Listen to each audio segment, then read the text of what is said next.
Hello, good afternoon to all of you. My dear students, I am very happy. मैं आपको क्या बताऊं, मेरी खुशी का ठिकाना नहीं है कि आप लोगों ने मेरे वीडियो को काफ़ी सपोर्ट किया। मैं काफ़ी मेहनत करने का सोच रहा हूं आप लोगों के लिए और ये मेहनत रंग लाएगी। आप लोग बहुत आगे जाओगे।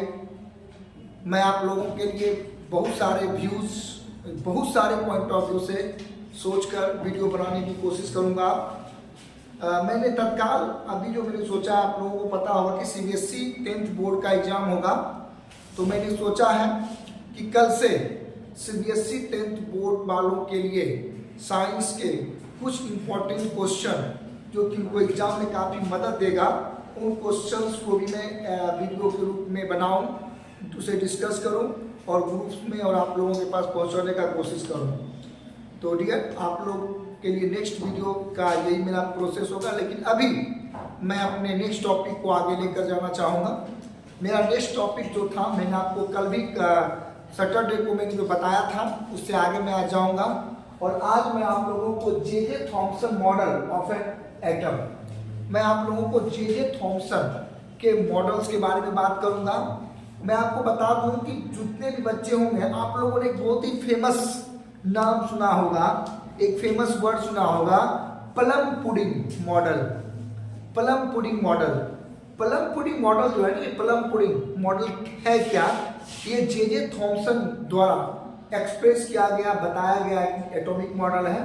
लेकिन उससे पहले मैं बता दूं कि आप लोग केक वगैरह तो खाते होंगे ना, स्पेशली क्रिसमस में जो केक होता है, आप लोगों ने देखा होगा क्रिसमस में जो लावा केक वगैरह आता है, उसके ऊपर चेरी वगैरह डाला होता है।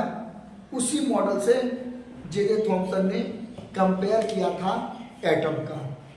तो dear students, the plum pudding model is one of the several historical scientific model of an atom. ये बहुत ही साइंटिफिक, मतलब कि फिजिकली वेरीफाइड मॉडल था। हिस्ट्री का सबसे तगड़ा एक्सप्लेनेशन था एटम का, जो कि जे थॉम्सन ने 1904 ईस्वी में दिया था। आपको बता दूं कि इस मॉडल के कारण एटम्स का कॉन्सेप्ट बहुत हद तक लोगों को समझ में आने लगा। हालांकि कुछ कंफ्यूजन्स थे इसमें, लेकिन उस कंफ्यूजन की बातें हम अभी नहीं करेंगे। हम बात करेंगे जे थॉम्सन के प्लम पुडिंग मॉडल की। Soon after the discovery of the electron, but before the discovery of atomic nucleus, electron के डिस्कवरी के जस्ट बाद और न्यूक्लियस के डिस्कवरी के जस्ट पहले, मैंने आपको पहले भी कहा था कि जे थॉम्सन ने इलेक्ट्रॉन का भी आविष्कार किया था।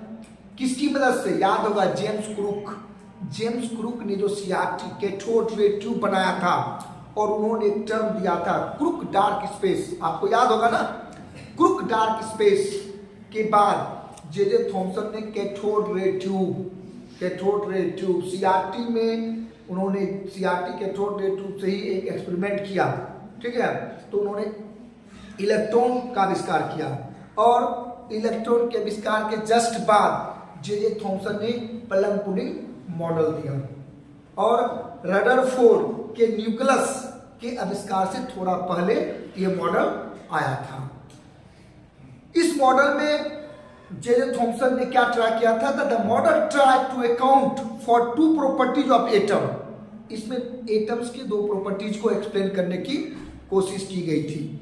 इसमें एटम्स के दो प्रॉपर्टीज को एक्सप्लेन करने की कोशिश। याद रखना, ये जो मॉडल प्लम पुडिंग मॉडल है, वो इलेक्ट्रॉन के डिस्कवरी के जस्ट बाद और न्यूक्लियस के डिस्कवरी के जस्ट पहले ये आया था। और ये 1904 ईस्वी में ये मॉडल एक्सप्रेस किया गया था, लोगों के सामने लाया गया था। और यहाँ पे एटम के दो प्रॉपर्टीज को बताया गया था। पहला property, that electrons are negatively charge subatomic particles and that atoms have no net electric charge.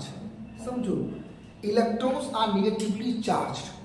ये तो पहले, क्योंकि ऑलरेडी इलेक्ट्रॉन्स का डिस्कवरी हो चुका था, सबको पता चल चुका था कि इलेक्ट्रॉन जो होता है उस पर नेगेटिव चार्ज होता है।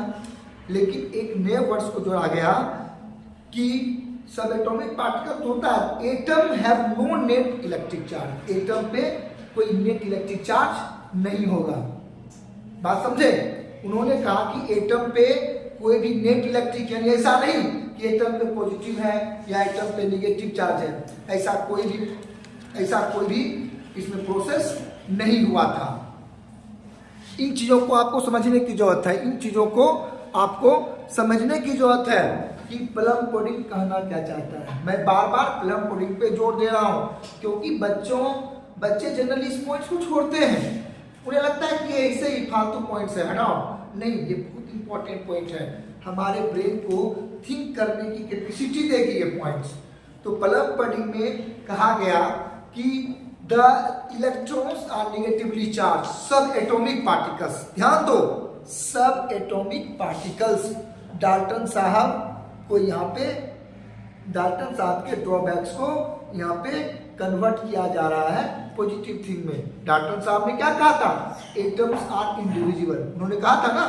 तो यहाँ पे प्लम पुडिंग में ये कहा गया कि the electrons are negatively charge subatomic particles and that atoms have no net electric charge, atoms पे कोई नेट इलेक्ट्रिक चार्ज नहीं होता है। The plum pudding model had electrons surrounded by a volume of positive charge.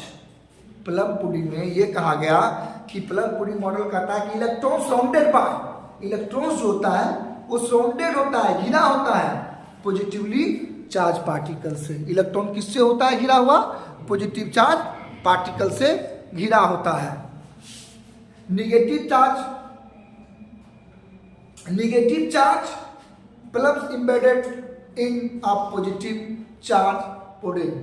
यहाँ पे उन्होंने explain किया कि प्लम पुडिंग में नेगेटिव चार्ज जो है वो घिरा होगा पॉजिटिव चार्ज से, ठीक है।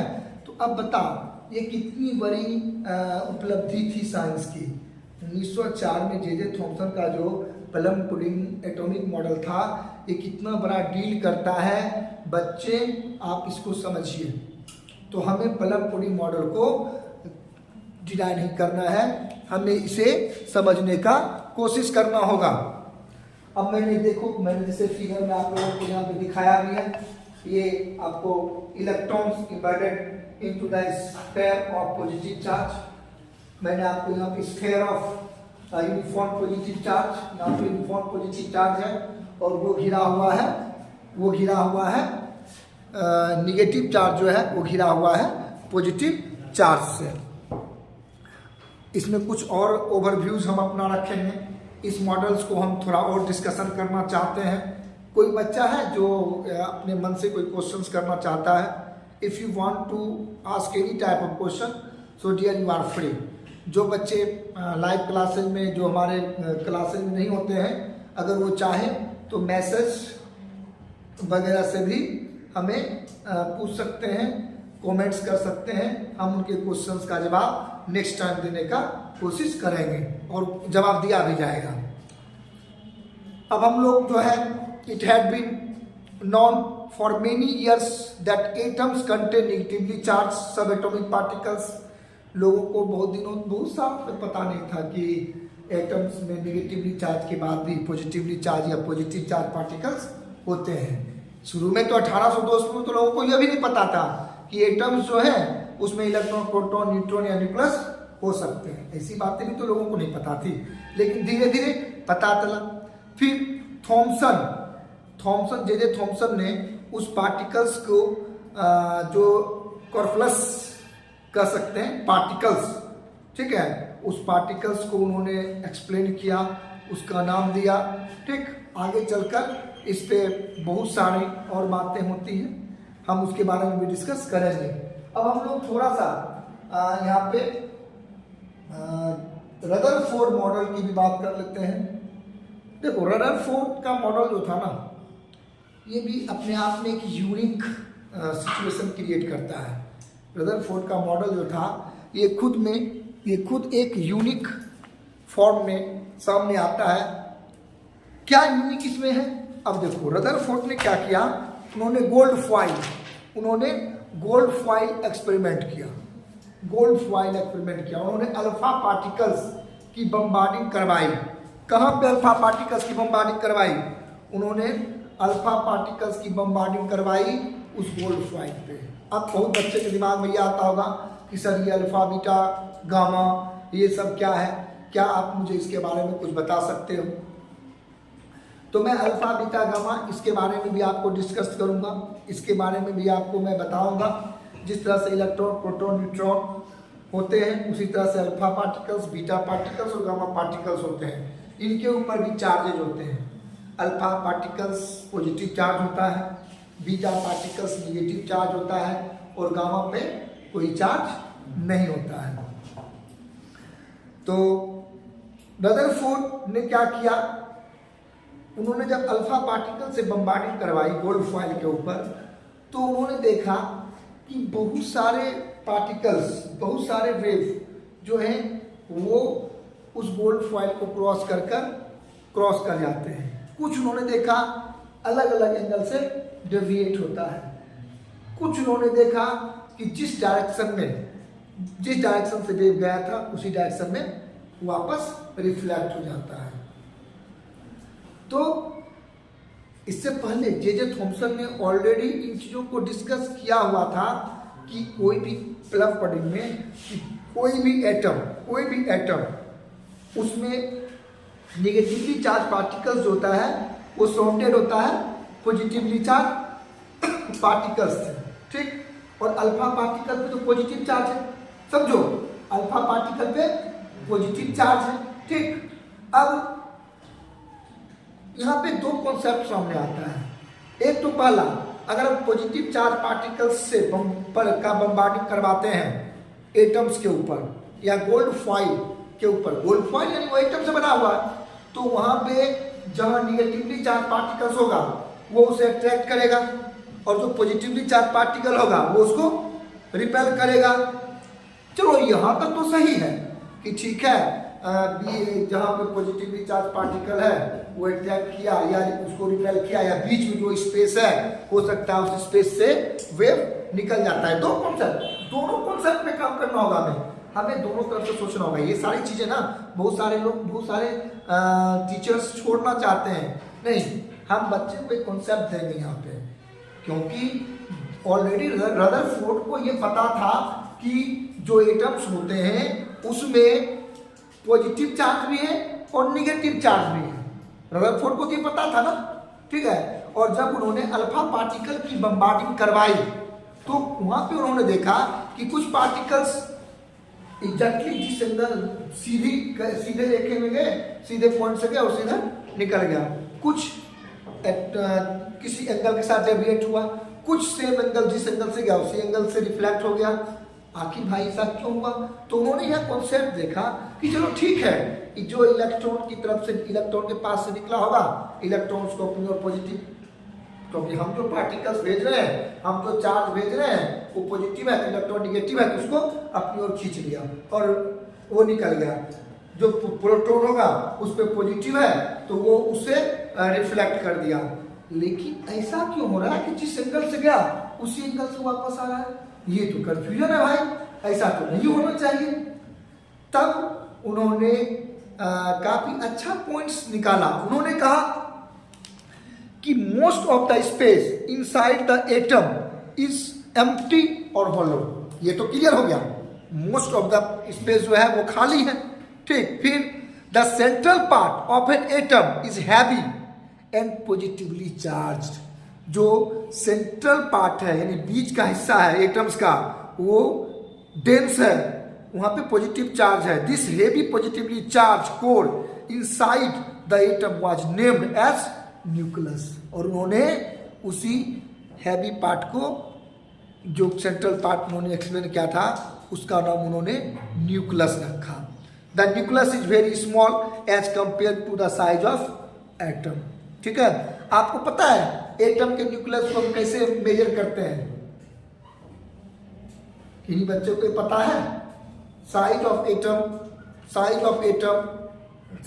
Atom is measured, radius of atom कैसे मेजर होता है? यस, रेडियस ऑफ एटम कैसे किस तरह से मेजर हम कर सकते हैं? नैनोमीटर से। Nanometre 1 nanometre is equal to the 10⁻⁹ metre. ठीक है, रेडियस ऑफ एटम, ये याद रखना, ये बहुत इंपॉर्टेंट क्वेश्चन है। Radius of atom is measured by nanometre and 1 nanometre equal to 10⁻⁹ metre. तो रदरफोर्ड, अब देखो रदरफोर्ड मॉडल में भी कुछ चीजें हैं, जैसे ये पता कैसे चला कि सर अल्फा पार्टिकल क्या आंख से दिख गया? अरे नहीं भाई, आंख से वो नहीं दिख गया। अल्फा पार्टिकल को हम लोग नेक्ड आई से नहीं देखे थे। अल्फा पार्टिकल्स इस सिस्टम को करने के लिए उन्होंने एक मैकेनिज्म तैयार किया था। ठीक है, फ्लोरोसेंट ट्यूब वगैरह का इस्तेमाल किया था, स्क्रीन, फ्लोरोसेंट स्क्रीन का इस्तेमाल किया था। एक्सरे देखते हो? एक्सरे, एक्सरे में कैसे अगर हड्डी टूटा हुआ होता है तो किस तरह से पता चलता है? ठीक है, उसी तरह का मैकेनिज्म वहां पे इस्तेमाल किया गया था। ये नहीं कह सकते हैं कि भैया अल्फा पार्टिकल आंख से दिख गया, क्या जो उनको दिखा था कि रे वापस आ रहा है, रे कहाँ पे फंस रहा है, रे कहाँ पे सीधा रिफ्लेक्ट करेगा। नहीं, देखो वो एक मैकेनिज्म होता है माय डियर, मैं हमेशा बोलता हूँ कि एक मैकेनिज्म पे वो काम करता है। वो उन्होंने फ्लोरोसेंट ट्यूब स्क्रीन का इस्तेमाल किया था। ठीक है, जिससे ये सारी चीजें पता चलती थी, वहाँ पे डॉटेड स्पॉट वगैरह उनका बन जाता था। तो ये सारी चीजें हैं। आप लोग इसमें कुछ और क्वेश्चन देखोगे, मैं बहुत सारे और पॉइंट्स को बना के इसमें रखूंगा और आप लोगों को इसके बारे में बताऊंगा। मुझे लगता है कि आज के लिए मेरा वीडियो इतना काफ़ी है, तो मैं उम्मीद करता हूं कि आप लोग जे थॉमसन प्रॉपर्टी मॉडल और रदरफोर्ड के मॉडल को घर में अच्छे से पढ़ोगे और मैंने जो कोशिश की समझाने की उसे आप समझोगे। Thank you.